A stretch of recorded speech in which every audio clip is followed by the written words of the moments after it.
Major narcotics consignment was intercepted at the Badharghat Railway Station on Tuesday. Smugglers attempted to bypass strict security checkpoints by hiding the contraband inside commercial fish transport boxes packed tightly beneath layers of ice in thermocol crates.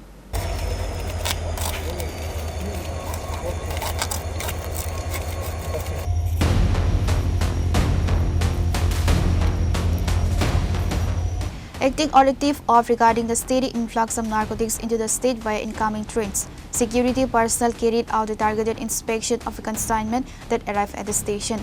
Upon breaking open the heavily insulated thermocol boxes meant to contain fresh fish imports, officials uncovered a substantial haul of hidden narcotics.